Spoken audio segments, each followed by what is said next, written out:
கொஞ்சம் பேசலாம். அதே மாதிரி திருமணம் இருக்குது அப்படிங்கிறதுக்கு என்னென்ன கிரகங்கள் இருந்தா உறுதியாக திருமணம் இருக்கும் அப்படிங்கிறத பத்தி பேசலாம் அப்படின்னு சொல்லிட்டு பேச போறோம். அதாவது பொதுவா ஒரு ஜாதகத்தில் சந்திர பகவான், புதன் பகவான், சனி பகவான் இந்த 3 பகவான்களும் வலுத்திருந்தா அந்த ஜாதகத்துக்கு உறுதியாக திருமணம் இருக்கிறது.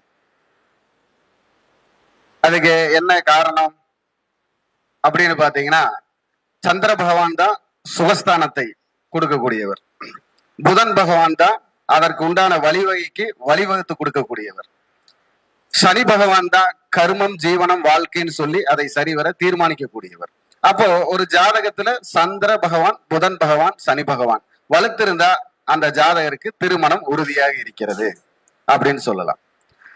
சரி, அப்போ இப்ப பொதுவா ஒரு ஜாதகத்துக்கு என்ன முக்கியமா வேணும்? நம்ம சொல்லுங்க, ஒரு ஜாதகத்துக்கு என்ன முக்கியமா வேணும்? ஒரு ஜாதகம் பார்க்கணும் அப்படின்னா என்ன முக்கியமா வேணும்? அடுத்து அடுத்து அதெல்லாம் வேணும்னா டைம் வேணும். அதனாலதான் காலம் பொன் போன்றது அப்படின்னு சொல்றோம். ஏன்னா காலம் பொன் போன்றது. நேரம் இல்லாம யாருக்கு நேரத்தை பார்க்க முடியாது, காலத்தை தீர்மானிக்க முடியாது. அப்ப அந்த நேரத்தை வச்சே பதில் சொல்லிடலாம். அதத்தான் இன்னைக்கு பல வகையில பல பிரசன்னமா எல்லாரும் சொல்றாங்க. அப்ப நேரம் எப்படி செயல்படும் அப்படின்னா, நேரம் காலத்துக்கு தகுந்தது போல செயல்படுமா, இல்ல காலம் நேரத்திற்கு தகுந்தது போல செயல்படுமா அப்படிங்கிறதுக்கு பாத்தீங்கன்னா, நேரம் தான் காலத்தை தீர்மானிக்கிறது, காலம் நேரத்தை தீர்மானிப்பதல்ல. அதனாலதான் நாம அந்த நேரத்தை போட்டு ஒருவருடைய லக்னம், ராசி, நட்சத்திரம் எடுத்து அவங்களுக்கு வரக்கூடிய தசா புத்தி இதெல்லாம் எடுக்கிறோம். இப்ப என்னன்னு பாத்தீங்கன்னா, ஒரு சின்ன நேத்து நடந்த ஒரு சம்பவம்.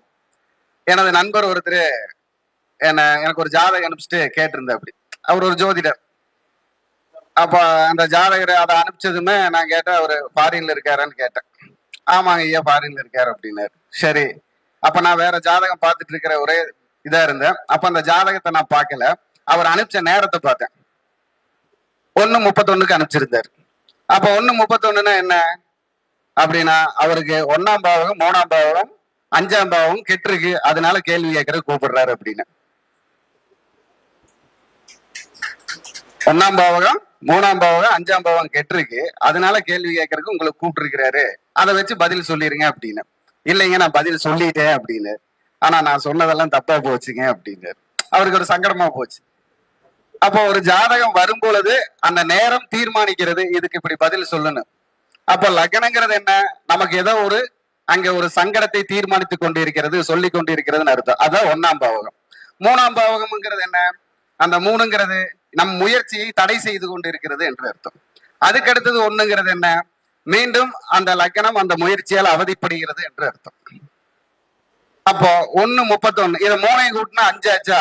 5ங்கிறது என்ன, நம்ம என்னென்னத்தை சொல்றோம், வருமானத்தை சொல்றோம், குழந்தைய சொல்றோம். அதே மாதிரி தொழில ஒரு முன்னேற்றம் இருக்குதா இல்லையாங்கிறத 5 வச்சு சொல்லலாம்.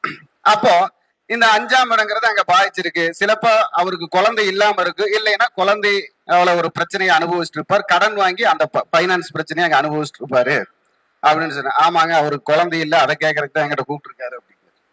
ஆனா நான் கொஞ்சம் தவறா சொல்லிட்டேன் அப்படின்னு.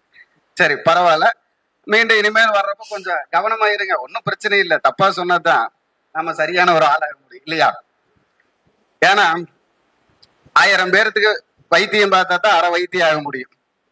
அது மாதிரி பல ஜாதகத்தை நம்ம பார்த்து பார்த்து பார்த்து பார்த்து தப்பும் சரி எதுன்னு தீர்மானிச்சுட்டு வந்தா தான் முடிஞ்ச வரைக்கும் நம்மளால் சொல்ல முடியுங்கிற ஒரு நம்பிக்கைக்கு வர முடியும். ஏன்னா எதுவுமே முழுசா தெரிஞ்சவங்க இந்த உலகத்துல யாருமே கிடையாது, முழுசா தெரிஞ்சுக்கவும் முடியாது. உலகத்தை முழுசா தெரிஞ்சுக்கிட்டா அவங்க உலகத்துல இருக்க முடியாது. இதுதான் உலக நியதி. அப்ப தன் செயலுக்காக தன் செயலை செய்ய முடியுமா, தன் செயல்ல வெற்றி பெறுவனா, தன் செயலால் நான் தற்காத்து கொள்ளுவனா அப்படின்னு சொல்றதுதான் நம்ம கையேடுங்க தலையெழுத்துன்னு சொல்லக்கூடிய ஜாதகம். அத சாதகமா பயன்படுத்துறது எப்படி, அது பாதகமானு தெரிஞ்சுக்கிறது எப்படி,